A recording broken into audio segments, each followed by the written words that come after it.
Welcome viewers to this Polymath bookkeeping instructional video. I am Ingrid Edstrom of Polymath LLC and Ashland Bookkeeping Services.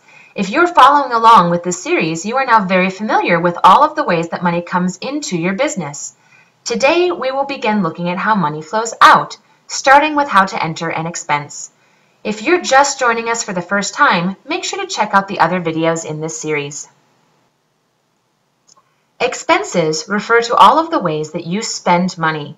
Whether you're using a credit card, debit card, writing a check, or sending a wire transfer, you will need to enter the transaction into your QuickBooks for accurate records.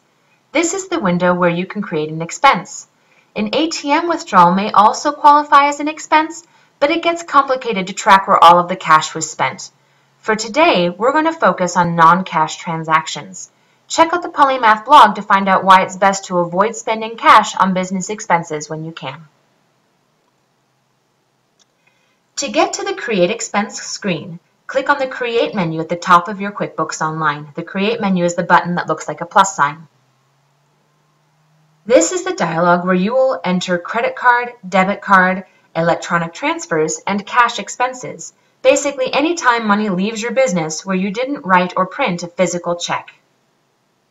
Fill in the information including the payee, the account that the money came out of, the date, the payment method, the account for what type of expense it was, and the amount. You can also include a description and a memo if you think that you might need more details about the transaction in the future. Click Save and that's it. Your expense is now recorded in your books. Creating a check is very similar to entering expense. You can access the Create Check window the same way as the Create Expense window, only you'll want to click on Check instead of Expense from the Create menu.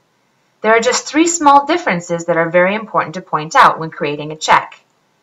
The first difference is that you want to make sure that you enter a correct check number for your records when you're putting a check into your system. The second difference is that you can use QuickBooks to print your checks.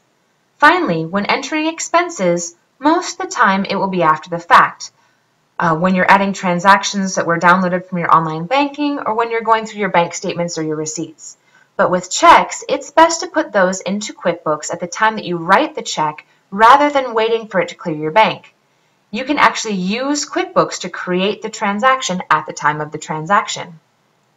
If you plan to print the check, you can either click the box that says Print Later to print a batch of multiple checks at one time, or you can click the link at the bottom of the screen that says Print Check.